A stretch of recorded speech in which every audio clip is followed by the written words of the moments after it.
let's now turn, excuse me, to that reading that we looked at a little while ago. And it's Genesis 39. Genesis 39.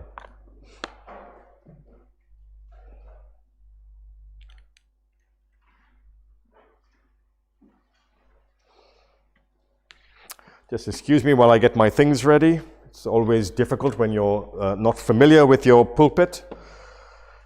But we'll turn to Genesis 39 and look at that passage now.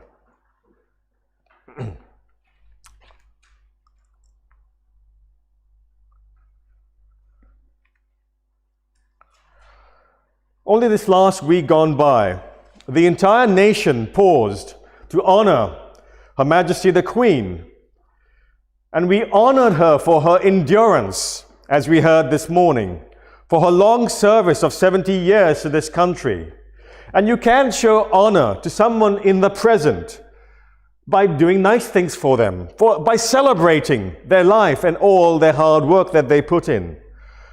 But not just by saying and doing nice things. You can also bring shame and honor to someone else by your behavior.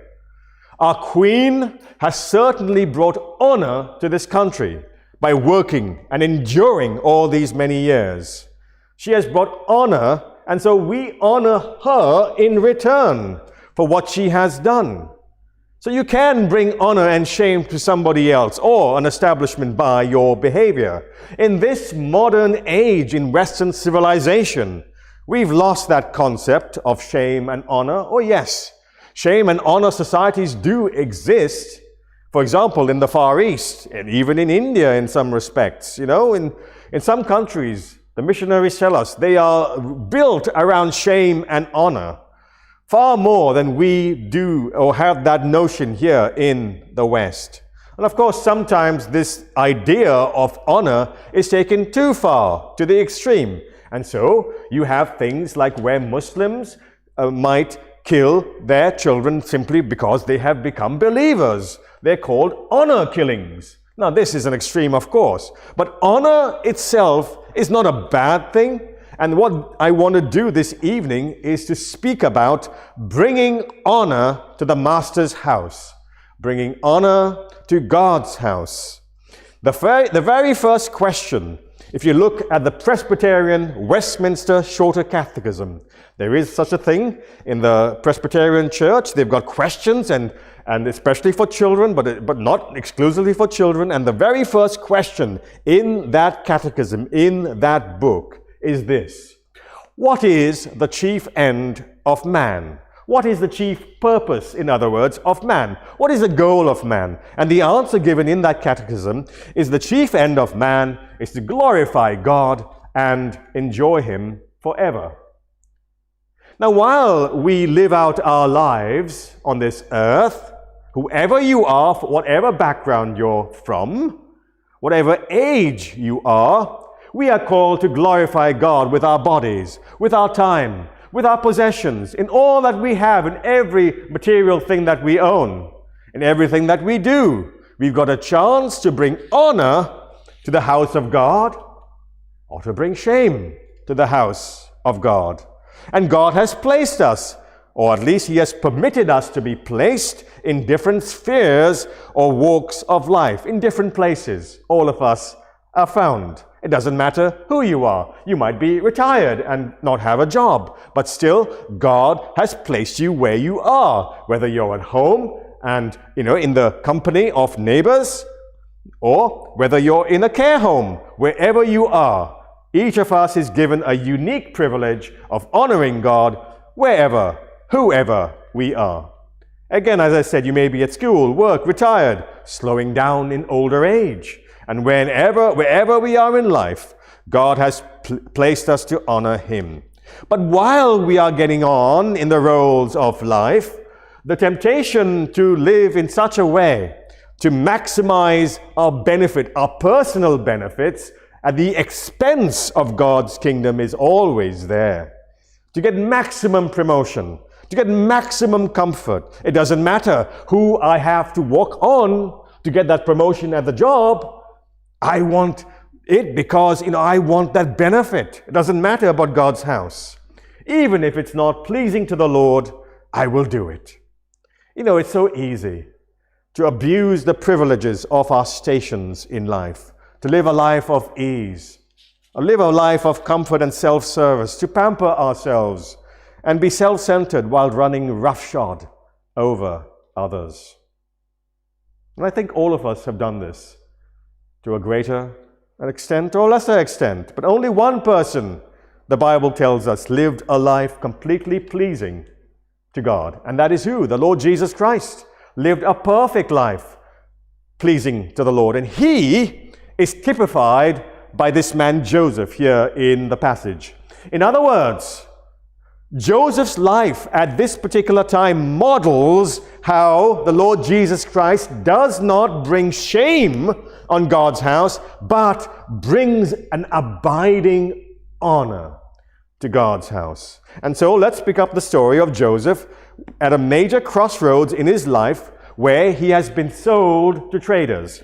You remember the story, remember the account. He was taken by his brothers who hated him and were jealous of him, and they threw him into a pit.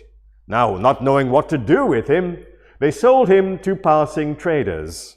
And there he was, taken all the way down to Egypt, sold to the Egyptians, and now he has been bought by a man named Potiphar, who is a prominent man. He makes him a servant in his home. And the text explores this subject rather unusually, the inside story of Potiphar's house. There are magazines devoted to these things. The scoop, the inside story of somebody's house. How does X or Y actor run their household? Well, here we have a scoop, in an inside story. A look into Potiphar's house is what we're going to look at this evening. And we will look at each character of this house in turn. So let's begin then, without any further ado. The first person I want to look at is Potiphar himself. Potiphar, the Egyptian. The overall picture the Bible paints of this man Potiphar is that he is a man of honor. He's a high-ranking official in Pharaoh's court. He's captain of the guard, says the Bible there. Look at verse 1. Potiphar, an officer of Pharaoh, captain of the guard. Actually, in the Hebrew, we're not quite sure what his office is. The word is a very unusual word, but essentially it means slaughterer. A person who slaughters. What does he slaughter? Well, people have gone with the idea of slaughtering and have sometimes used that word in other contexts and call that office a cook. So you can slaughter animals, but by extension, you can also slaughter people, can't you? It doesn't seem to matter whether you're cutting a shank of beef or slicing somebody's head off. It's the same word that is used for this office. Well, Potiphar happens to be one of the most honorable men in the whole of Egypt. By extension, he's not only slaughterer or executioner, royal executioner, he may be captain of the guard in as much as he has a cohort of people who are guarding Pharaoh and executing anybody who gets in Pharaoh's way. So hopefully you understand now what his position is. He's one of the most honorable men in the whole of Egypt. He's a man of wealth. He has many servants, and the Bible portrays him as a decent man, a fair man, an unprejudiced man. Think about this, my friends. He is even willing in that ancient Egypt to give his entire house over to a foreigner, a person who is far from his country, who has not been in his country all this time, and yet he is willing to entrust his entire household to this man called Joseph. This young man called Joseph, and entrust him with everything. So he's fair-minded, a very good man in many respects. He's an important man in the country, and the eyes of the whole nation are on him. I tried to think, about how could we modernize this. What is Potiphar's station today? Maybe he's somebody like Ben Wallace, the Secretary of Defense. So you think about it, this man can bring shame or honor to his master, to the Prime Minister today. And in the same way, Potiphar can bring shame or honor upon Pharaoh. Now, although Potiphar is one of the most honorable men in the entire of Egypt, in fact, he's a model of honor, we are going to learn very soon that there is somebody in this house who is even more honorable than him, and that is Joseph. It reminds me, though, however, that in the Bible, the Lord Jesus Christ is counted as the more honorable than any honorable person that you or I can ever think of on this earth.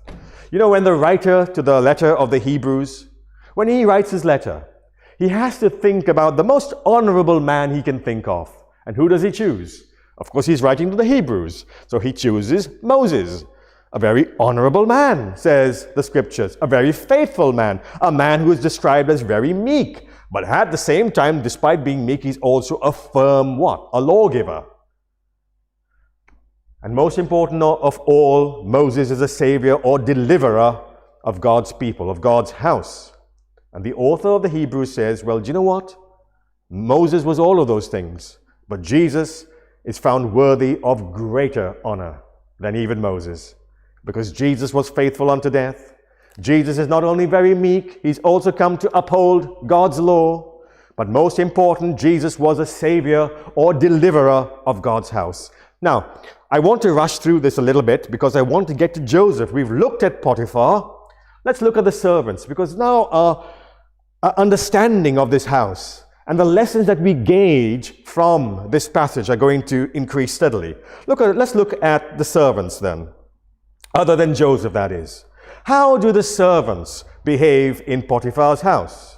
Here is a picture of those who are lukewarm in the master's house. Now, it is not explicitly stated that, but the servants appear not to be pulling their weight. They have the ability to make the master's house prosper and bring honor to their master's house. They also have the ability to make the master's house fail and bring shame to the master's house. But they appear to be playing a double game between Potiphar and his wife. We just read a little while ago that when Potiphar was complaining, they seemed to be quite docile. They seemed to be quite quiet and, not responding at all. In terms of their work, however, it's interesting that although Potiphar's household is not failing, it's not a failing household by any stretch or means, but neither is it prospering abundantly. One man makes a difference. Look at our scriptures. In the chapter, look at verse 5. In verse 5, we read, "And it came to pass, from the time that Potiphar had made Joseph overseer in his house, and over all that he had, that the Lord blessed the Egyptian's house for Joseph's sake." Now, you need to understand something. That God didn't just bless this household because Joseph was there, because Joseph was a believer. It's not quite like that. When I was a young man, and Brother Kaji knows this, Brother Caetano, he knows this. When I was a young man, I was an ardent believer, but I had a fairly good head on my shoulders. But my sister was still young, and she wanted to go for exams, for the state exams at the time, I remember.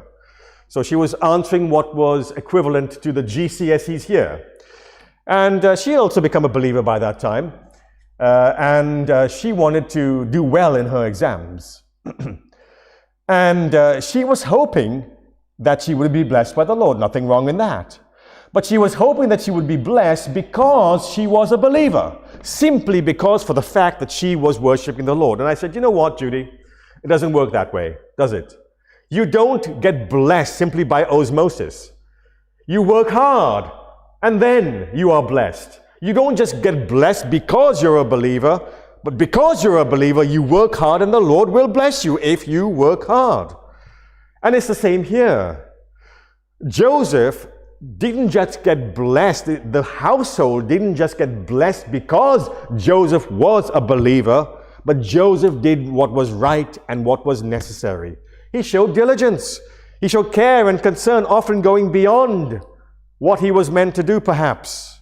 But everything that a good believer should, everything that a person who believes in God and trusts in God should. He showed initiative, but most of all, he showed wisdom. Wisdom is something we all need, isn't it? We all need wisdom. And by the way, if you are discouraged and you think, I'm not a wise person, I don't have a good head on my shoulders, well, let me encourage you with this saying. Wisdom and good judgment comes from experience, it is said. But you know where experience comes from? Bad judgment. So, don't worry.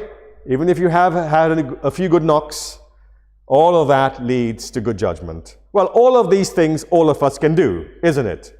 But the temptation is always there at work, at home, at school, wherever you are, to cut corners, to do just enough to keep somebody happy. My boss is looking over my shoulder. I'll do just enough to keep him happy, to keep her happy, just enough to get by, and that's about it. I won't do anything further. But my friends, I want to tell you something. God hates lukewarm people. In the book of Revelation, God looks at a church and he sees the church's state and he sees that they're lukewarm. They're neither hot, they're neither cold. And you know what he says? I hate lukewarmers. I will spew you out of my mouth. And you might be a person who wants the rewards, who wants the salary, who wants the comforts of your place in life. But maybe you think to yourself, I don't want to care too much. I don't want to do much for the company. I don't own it. I don't want to do much for the neighborhood. There's somebody else to do it. Somebody else to pick up the rubbish. Why should I pick up the rubbish? I won't pick up the rubbish. Why should I do something in the church? They've got deacons there. Isn't that what deacons mean? I thought deacons meant that they've got to serve the church. So I won't do anything.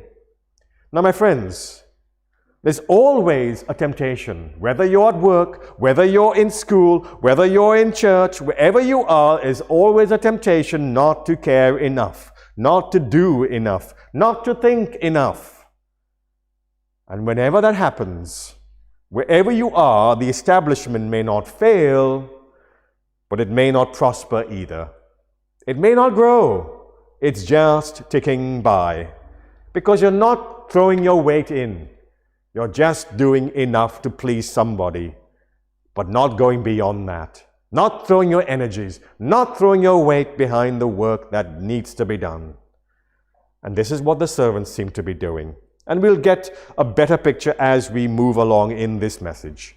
Let's now look at Potiphar's wife, because here we have a picture of one who is a contemptuous person of her master's honor. Oh, she's a real dodgy character. A silver-tongued snake, if ever there was one. Now, she's been given this place of privilege. She has an honorable husband. He's a high-ranking officer in Pharaoh's court. He's a good man. He's a fair man. And what a privilege, what an amazing blessing she's been given. As a wife in that culture, in that ancient culture, she had a position of trust. She should be honoring her husband, following his lead, bringing him honor. In fact, the book of Proverbs, you needn't turn to it right now, but at the very end of the book of Proverbs, we have the ideal portrait of a woman of that culture. In verses 11 of that chapter, it says, the heart of such a woman, the heart of her husband, trusts in her, and he will have no lack of gain.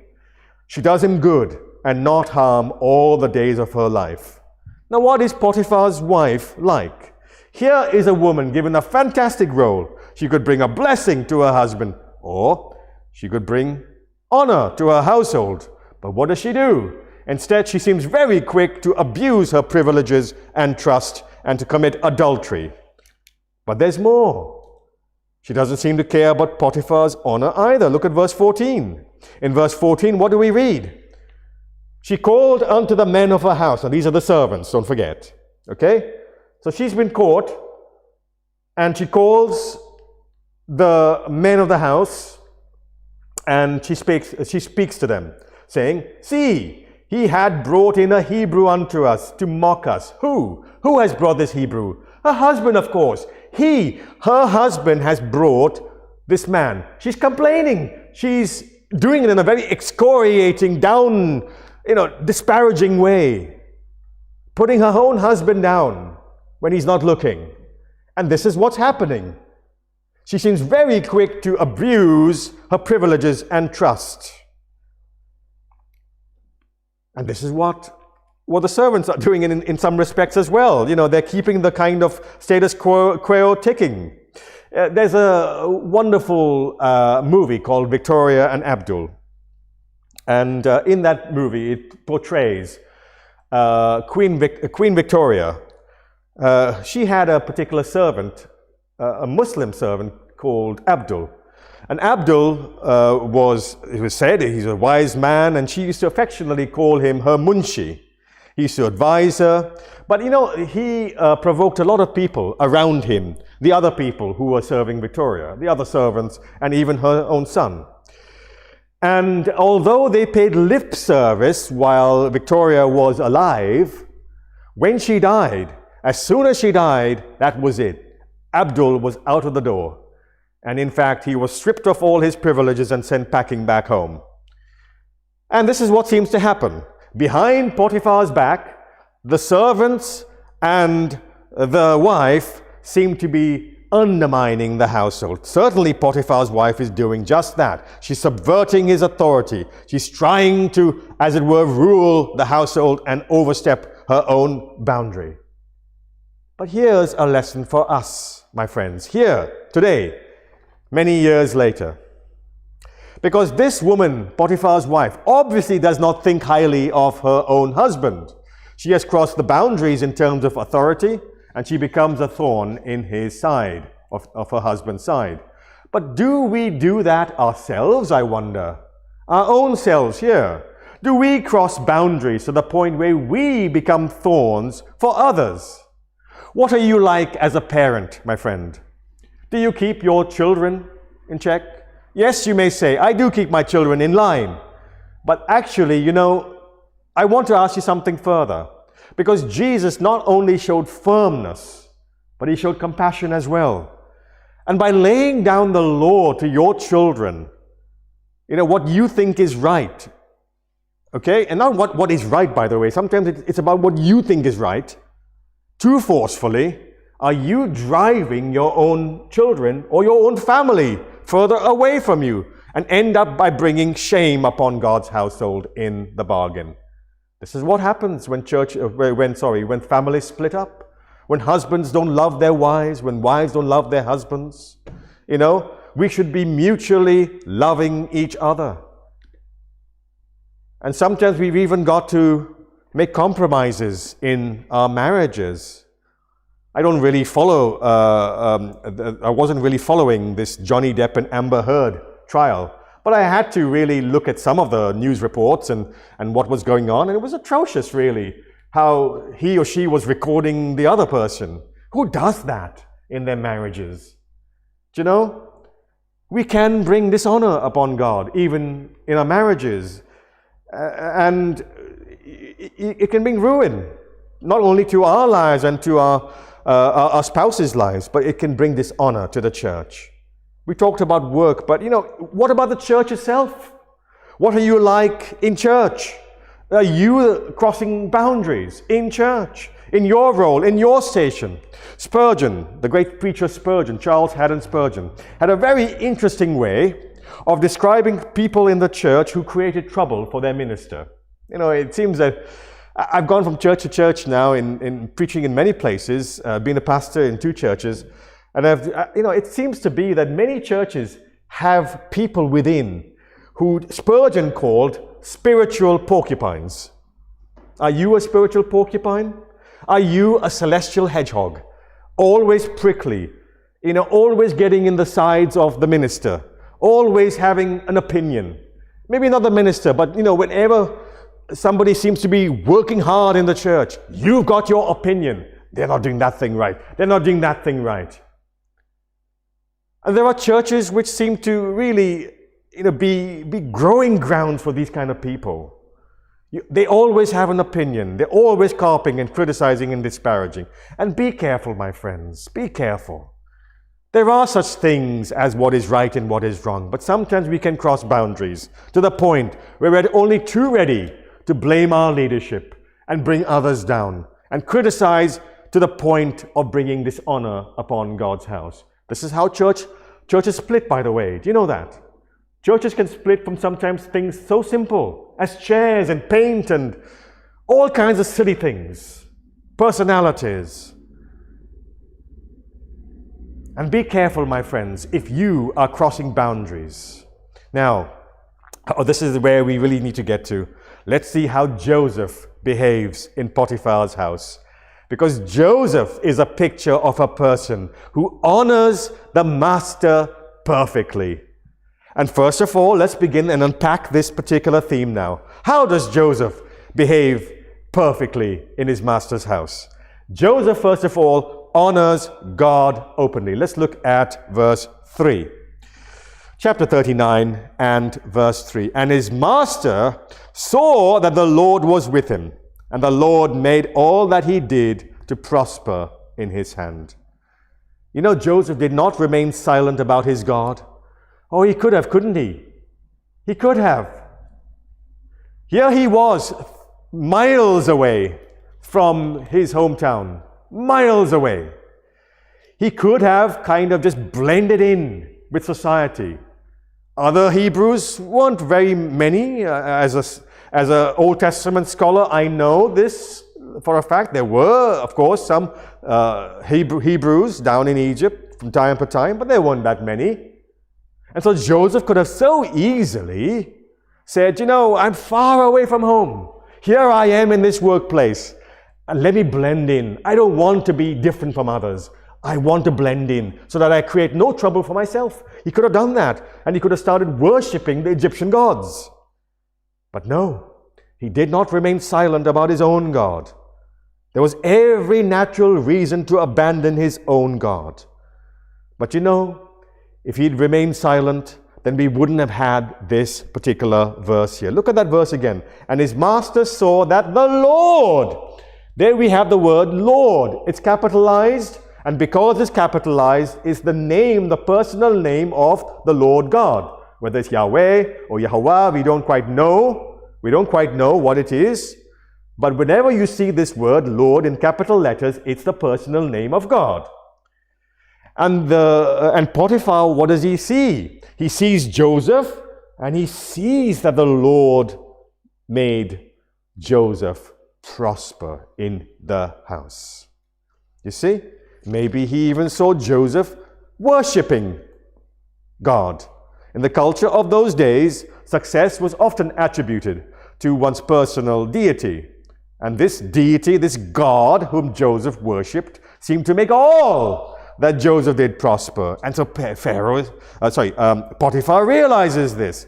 And he sees how this God is a live God, a powerful God. And that's what we need to do in society. Now, the Lord can make you prosper also wherever you are, no matter where you are, if you do these three things. Listen here. What do you need to do? Number one, obey the Lord. Obey the Lord. Number two, use your work resources wisely. Don't steal. Work hard.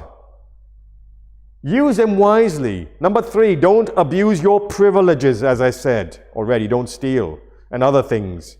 We can all do these three things, can't we? We can all prosper where we are placed. You don't have to read this narrative as if Joseph did not do much, as though God miraculously multiplied the money in Pharaoh's household just like that. Joseph worked hard. And Joseph was concerned and diligently applied himself to the prosperity of his house. You know, this narrative, by the way, is very subtle. It's very interesting. When the Hebrews wanted to write their stories, their narratives, they didn't have highlighter pens or rulers that they could use when they wrote anyway. What they did to emphasize something is that they repeated words and repeated phrases. And by repeating those phrases, they were getting a certain theme across. And the theme that is important in this particular chapter is all that the person possesses in the house. Let's look at the chapter then, shall we? In chapter 39, look at verse 4. Now, Joseph found grace in Potiphar's sight, and he served him, and all that he had, he put into his hand. All that he had. In verse 5, at the beginning, and it came to pass from that time that he made him overseer in his house, and over all that he had, that the Lord blessed the Egyptian's house. At the end of that verse, and the blessing of the Lord was upon all that he had in the house and in the field. In verse 6, and he left all that he had in Joseph's hand, and he knew not what he had. In verse 8, but he refused and said unto his master's wife, Behold, my master does not know what is with me in the house. You know, this goes on for a long time. This goes on for many verses. In the house, all that he had, all his possessions. And what we're being told here, in a very unique way, by repetition, by underscoring the theme, is that we can bring honor to the master's house, to all the possessions. How do we behave? What does Joseph do, my friends? Well, he resists the temptations to abuse his privileges. He's already proved himself in the lesser things, in the running of the household affairs and the administrative tasks. But what about the more challenging things? What about those things like the master's wife? You know, as pastors, we have to be very careful about what things tempt us. And the biggest temptations, let me tell you, for not just pastors actually, for men especially, is power, wealth, and women. Okay, those three things, power, wealth, and women, which make many men stumble, not just pastors actually, many leaders stumble. And Joseph here could have reasoned to himself. Potiphar doesn't show much concern about his own wife's behavior. Look at verse 6 again. He left all that he had in Joseph's hand, and he didn't know what he had, save the bread which he did eat, which means, by the way, the Egyptians and the Hebrews didn't eat at the same table. That was just the custom in those days, because they were foreigners. So all that he had, that Potiphar had, he left with Joseph.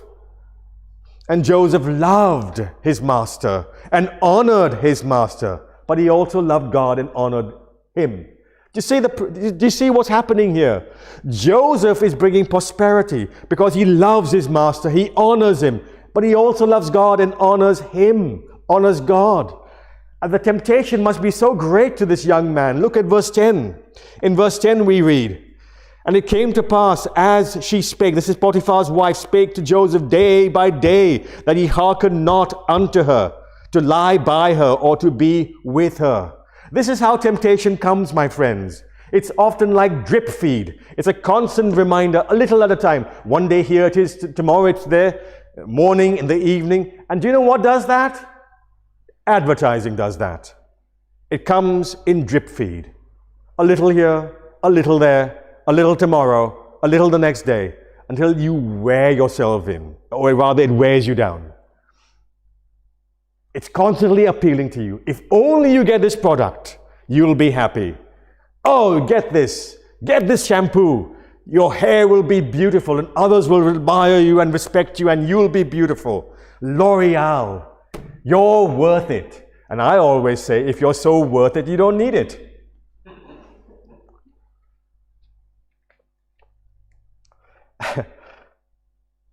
And it's always there, drip feed. And the constant pressure to entice Joseph away is always there. Today, come, appealing.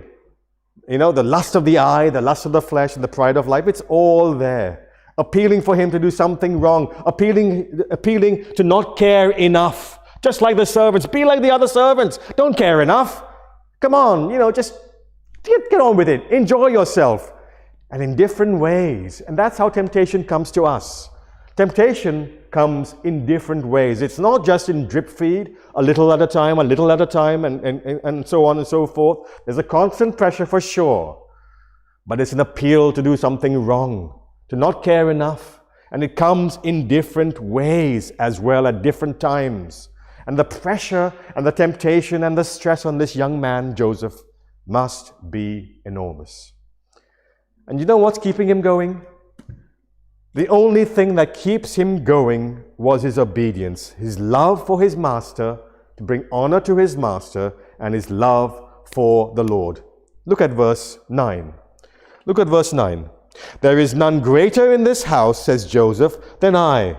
Neither had my master, Potiphar, kept back anything from me but you, that is his wife, because you are his wife. How then can I do this great wickedness and sin against God? You see, encompassed within that one verse is just those two things I mentioned. The love of the master, the love of God. Both those things are constantly on Joseph's mind. And in this case, Joseph is a perfect picture of Jesus Christ. Oh, Jesus was tempted in many ways, in different ways, like drip feed, and yet he resisted every temptation. But now, this is the real exciting part. And if you thought that was interesting, here we go. We are going to see how Joseph is not just a perfect picture of what Jesus was, but how he did it, in what manner Jesus did it. Let's look at verse 11 now.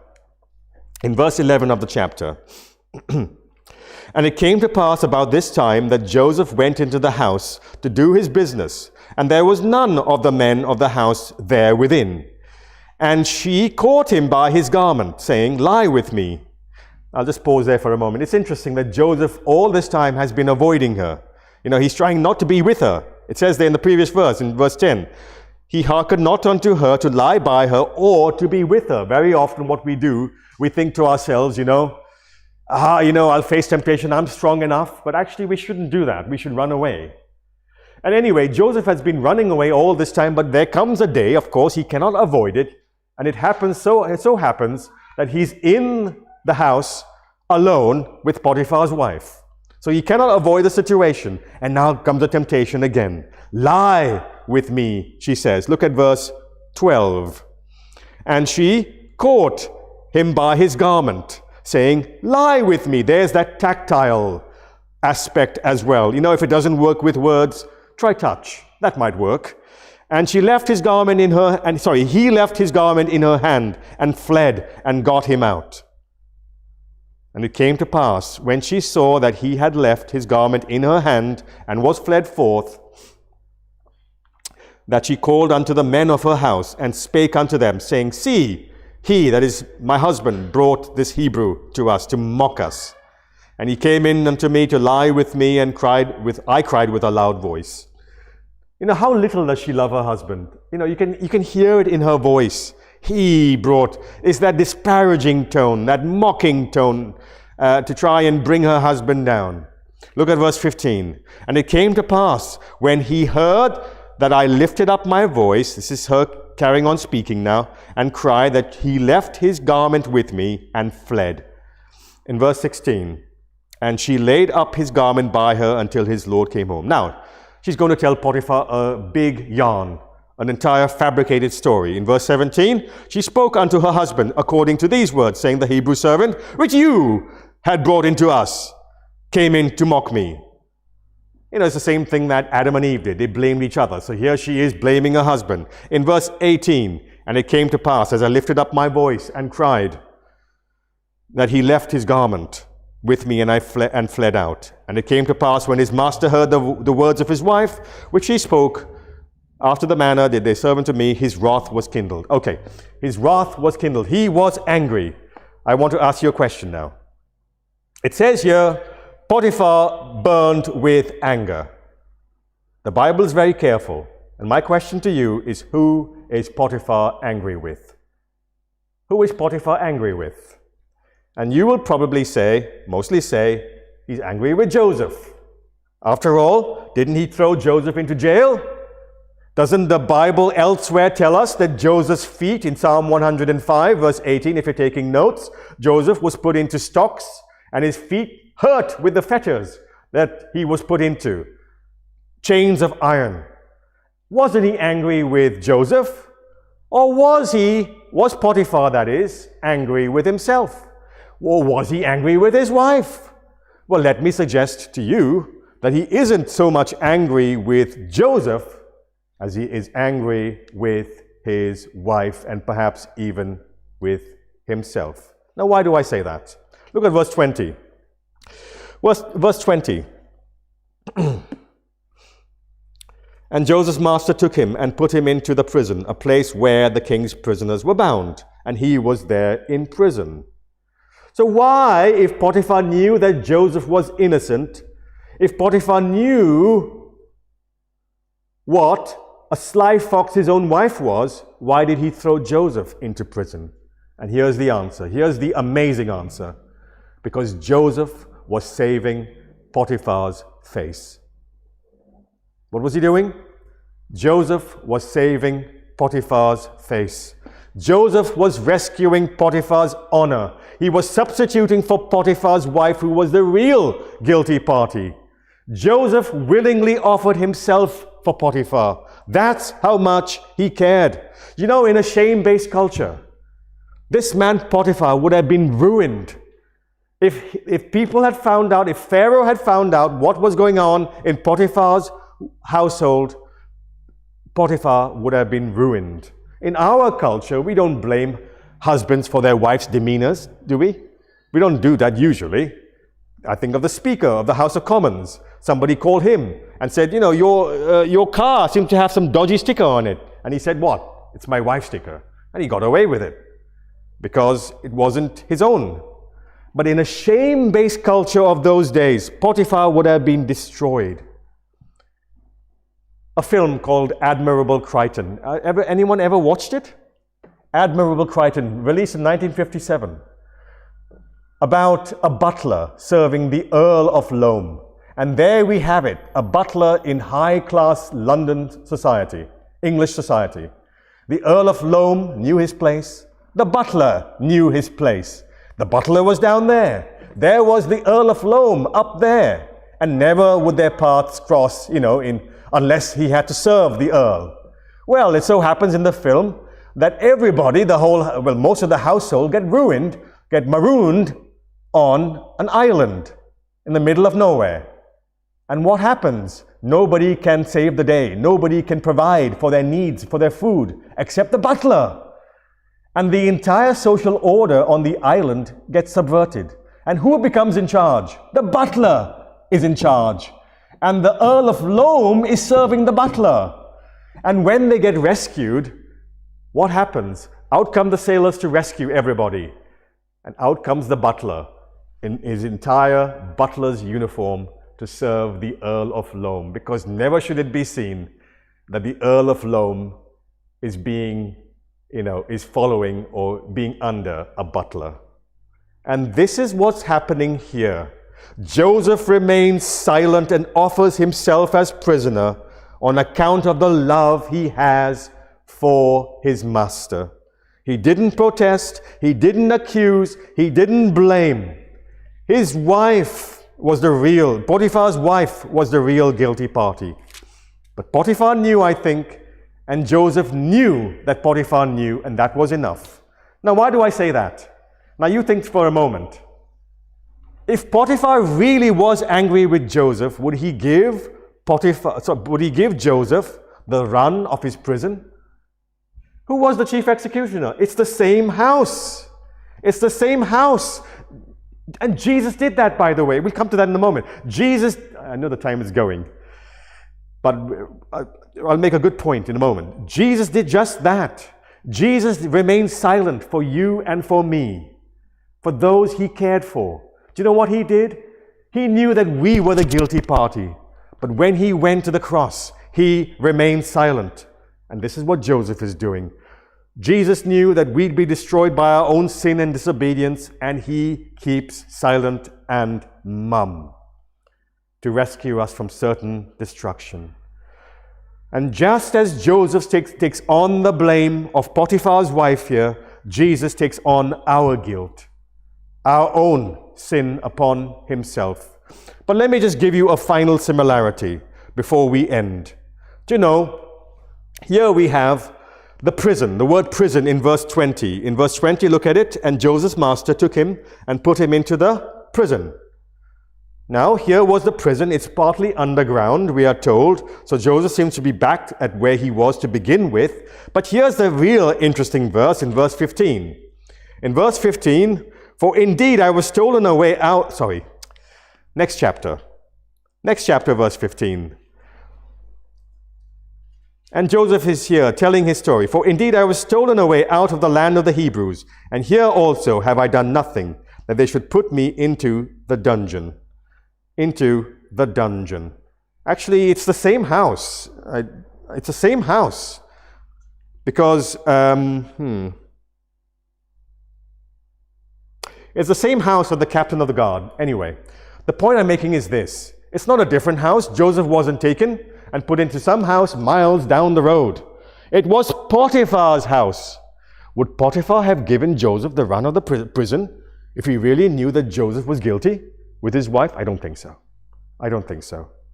And what Joseph has done now, he is brought low. There he was, the chief in Potiphar's house. And he's brought down low to the dungeon, to the prison. And that's what happened to Jesus. Jesus was Lord of heaven. And he's brought down to be what? Into the gutter, to be a prisoner for our sakes. That's who Jesus was, my friends. That's who Jesus was. For the love of his people, for the love of his master, for the love of his God, for the love of you and me. Jesus takes on our guilt. That's what Joseph did.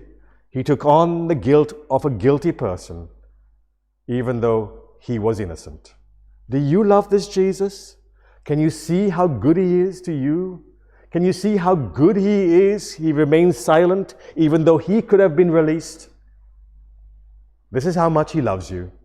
And if you have been touched by how much love, if this is an example of what Jesus can do, how much more will he be willing to love you and care for you,